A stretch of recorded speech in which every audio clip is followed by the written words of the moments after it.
everyone, welcome back to my channel. For those that are new here, I'm Natasha from Bright Sprout Consulting and I'm a career and life coach. My goal here on YouTube and in real life is to help you live and work with confidence.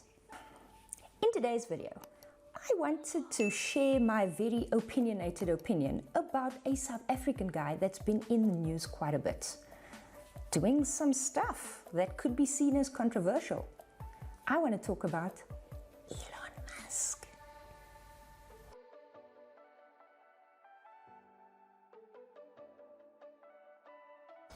If you haven't checked out the other videos in the series, I would highly encourage you to do that.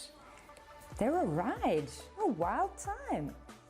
Hloma, can you put them here and put them here?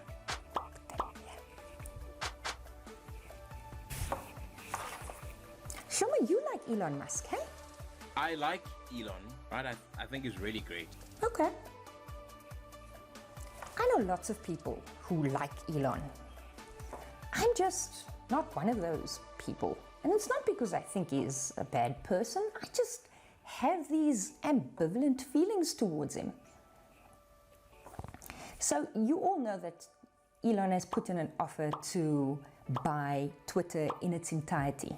The offer was for $44 billion. Yes, that's billion with a B. Gosh, I could do with $44 billion right now.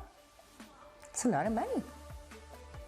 And he's kind of positioned it as a public service to the rest of us because he believes that Twitter is censoring its users far too much, that it's not allowing people to use their constitutional right to freely express themselves or say whatever they want to. Before we get into that, I'm sure I should be explaining why I have these feelings of ambivalence, because you can agree with me that Elon has done a hell of a lot for the world. I mean, he was the first guy to recognize the importance of companies like Tesla. He also plays in that aeronautical space, which is phenomenal.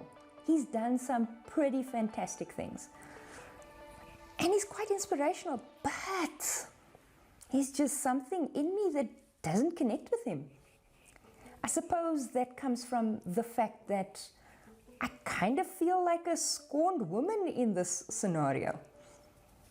Most South Africans that leave South Africa to pursue other things overseas, you know, shout about their heritage. They shout about the fact that they're from South Africa. Just look at Charlize Theron, Trevor Noah, Pearl Tusi. These people are not shy to say that they are South African and to celebrate it. Elon, less so. I mean, he is coaxed into saying that he's from South Africa by interviewers, but he doesn't volunteer that information any time. And maybe he shouldn't, but it makes me feel like he's not proud of his heritage. It feels like when he left South Africa at the age of 17 to go and live in Canada, that he left us behind, that he dumped us. I'm taking this really personally, I know, and it seems irrational, but that's how I'm feeling. Like a scorned woman. In addition to that, when he talks about removing any form of censorship from the Twitter platform, I kind of get a negative, bad feeling like something's about to go down, because giving people the right to say what they want kind of gives them the right to spread misinformation and their bigoted ideas. And I don't know how well that sits with me. So let's get into this Twitter deal. What does it mean? He has the right to say what goes and what stays. One of the things he has already indicated is going to go is censorship, because he feels like it's stopping people from being free, which is essentially the purpose of Twitter. I would imagine that you can say what you feel. I'm sure you've all seen that there's big speculation whether he will let Donald Trump back onto the platform, and without a doubt, he's going to. Does that not worry you? Worries me. Guy's crazy. But there are people that feel that Elon Musk is either the Lex Luthor of our time or the Tony Stark of our time. I mean, where do you sit? I chatted to a few of my friends about what they think about this. Here's some of their thoughts. I agree with Elon buying Twitter. I think he abides by the free market principles of free speech, and letting the majority decide. I think debate is a good thing, and allowing ideas on the platform will only strengthen, civilization. He quoted it as the town square of the world, and it is.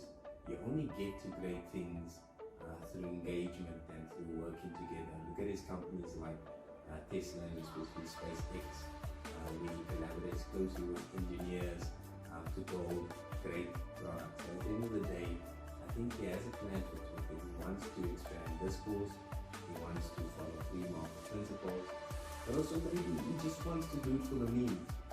Maybe he wants to be the first man to tweet from Mars. Maybe he wants Twitter to be the social media of choice on the planet. But yeah, I agree with Elon. I think this purchase is great, and I think he's going to really take this company to the next level. So the question I'm faced with, is it okay for the person with the most amount of money to allow any other person, despite their views, to say whatever they like on a public platform? I feel somehow more comfortable with the current Twitter because there's either an ethics board or a group of people that go through content and decide whether it's acceptable for the masses to see this content, and then they make a decision in terms of whether they're gonna block the tweet or either block the person. My worry with Elon Musk is that he's made it clear that people should not be censored. He often says that people have freedom of speech.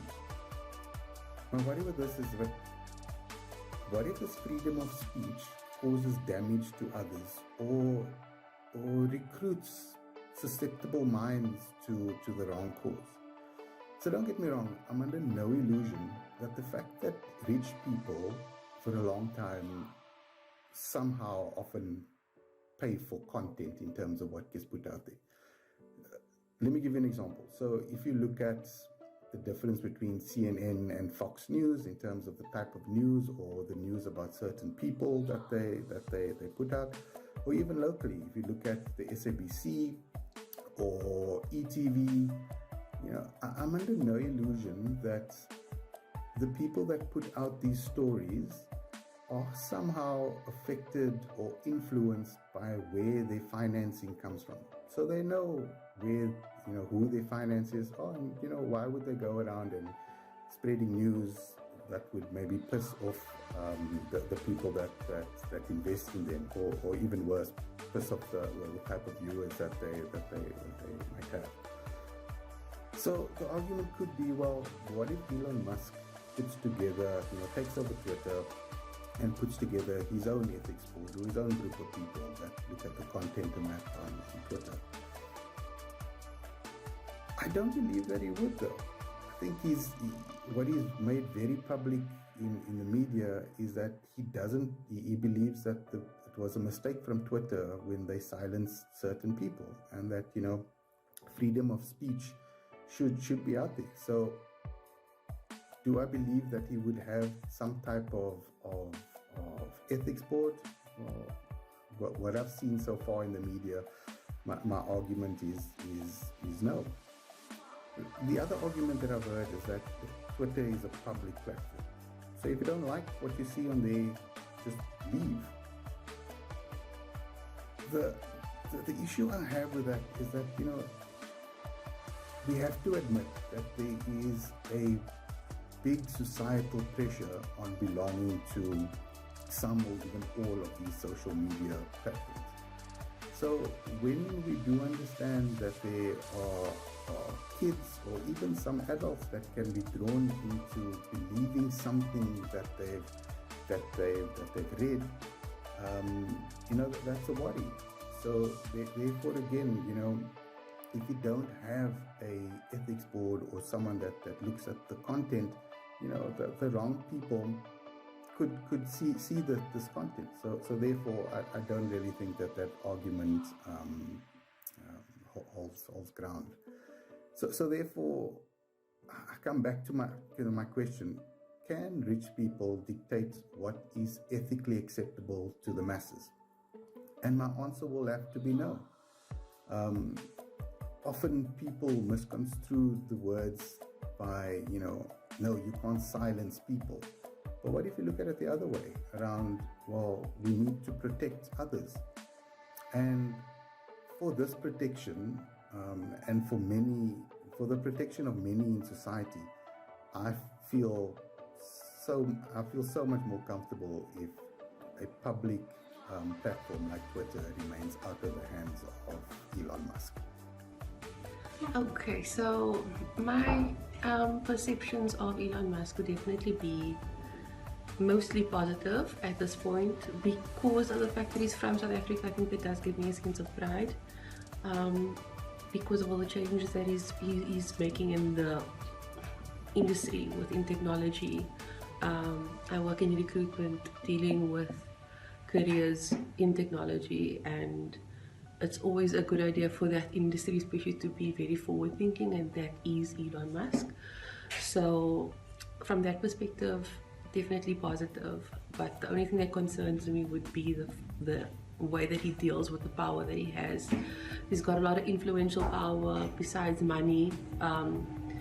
He can make major changes just like that whenever he feels like it, and that's what we noticed with the whole Twitter saga that happened. Which we still don't know whether he's going to do it or not, because he can decide whether he wants to do it or not. So from that perspective, it concerns me that he doesn't know how to handle the responsibility of having all that power, which we will only see in days to come with how he decides to handle it. So yeah, it's a bit of both. For now, mostly positive. I think I like the guy. I am really anxious about it, whichever way he decides to go with Twitter. And the reason that I am anxious is because Twitter is a social media company. It's not a library or some other community outreach program in the neighborhood where you have, as a community or as society, you have a voice in what's going on in your local library, for example.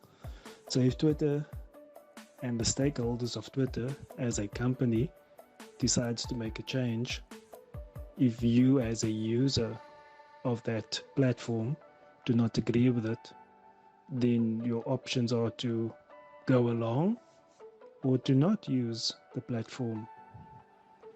Yeah, I don't understand why there will be such an uproar if he changes something on the platform. If you don't agree with it, then don't use it. Unless you've now bought stakes in Twitter, not stakes, shares in Twitter, then yeah, then you have an opinion. But if it doesn't, I mean, if you don't have shares, then why do you think your opinion matters? So if you don't like the change, stop using the application, then move on to something else. It's a social media platform. Unless if you're running it, if you're using Twitter to run your business, then yeah, and someone offends you on Twitter, then just don't follow them.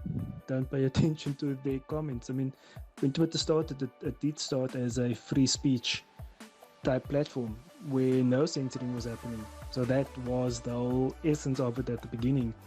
So now as a company strategy, it seems like they want to go back to that. So, and they within their rights to it. Twitter does not belong to society. It's a company platform, and we are all using it by choice. and therefore by choice we can stop using it as well. So that is my take on it. So what are my views on Elon Musk and his proposed changes once he takes over Twitter? Honestly, I don't have a strong view either way. This is not a story that I've been paying close enough attention to. I am barely a Twitter user, so it's kind of neither here nor there for me. From what I gather, I see there are some changes on the cards if he takes over, and some of them not so bad. So removing scam and spam bots, hey, I'm happy with that. Making things more transparent so users can see why stories are trending or why certain stories are trending, great. I guess the question is, removing censorship and truly having a platform where speech is free and people can say whatever they want. Yeah, I don't know. I quite like the idea of someone out there moderating content, keeping an eye on what people are posting. And, if someone's abusing their right to free speech, that they get a timeout.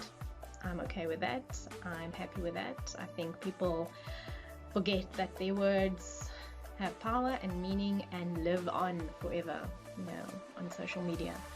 So if there's someone out there censoring what people say somewhat and doing something about it, that's fine with me. I like Elon, right? I think he's really great and an absolute visionary. But I think I much like the idea of him rather than him as a person. He has, after all, proved that he is human. And humans have, amongst other things, faults and more specifically, not so great intentions and motives. See, I think it's great that he wants to provide an opportunity and platform for all to have their say without fear of judgment and censorship.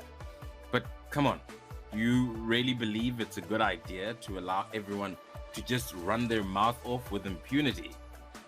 I'm not even talking about the harm that can be and has been caused by the Trumps and the Hitlers of the world.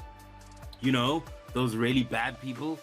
No, I'm talking about the interminable dross being spewed by those with the hopes of someday saying something that'll make them go viral. Those fickle-minded people whose numbers are enough to influence other not so bright minds to follow and support their ravings. Good Lord, imagine. In all seriousness though, there are too many people out there who believe in speaking for the sake of speaking, and there are as many blind followers. We're simply not in the right space as a world to allow everyone to exercise their freedom of speech all willy-nilly. So if it were up to me, which it clearly isn't, I would vote against him owning and doing as he pleases with the network. Okay. So where do I sit on this whole debate about Elon owning Twitter and changing the rules? Well, not all the things he wants to change are bad, but the one that bothers me the most is the idea of taking away censorship from the platform. I think about how crazy people got, not last year, year before, with the whole QAnon thing. How many people believed outright lies and crazy theories? They believed it because it was on a platform. And, it was written by an anonymous person.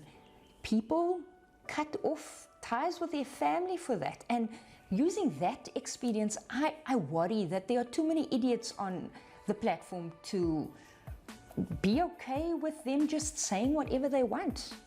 You don't know who's reading your tweets. Could be some impressionable person that already has views that are destructive. So I kind of think I'm against this whole deal. And if the deal goes through, that, I don't know that I would be comfortable to be on it or encourage my kids to be on it. Obviously, I'm not saying that everybody should have the same opinions and that we shouldn't be discussing things. But Twitter's not a place for you to discuss things, essentially. It's a place for you to say those things that you feel as a statement. It's not really discussion that takes place on there. I mean, how much can you say with 140 characters? The problem with us humans is that we don't all use our ability to critically fact-check information that comes through. And it's a problem because if I say something that's untrue on the platform, it could spread like wildfire. I know many people that basically just spread around fake news because they're not taking the time to go and check that the information is accurate. I can't, sorry Elon, Mr. Musk, I can't really support your changes, specifically the change around censorship. But if this deal happens to not go through and Twitter stays the same, the other question I've got for you is, who checks the checkers? That's it. We've come to the end of our video today. Ultimately, our opinions don't matter much to whether Elon's going to buy Twitter or not. But it makes for a rich conversation around whether censorship is something that's helpful or harmful. Whether Elon's trying to make the world a better or worse place. Is he a villain or is he a hero? I'd love to hear your thoughts. Where do you sit on this debate? As mentioned earlier, I am a career and life coach. If you want to build your confidence and you're just looking for someone to walk that path with you, then reach out. All of my details will be in the description box below.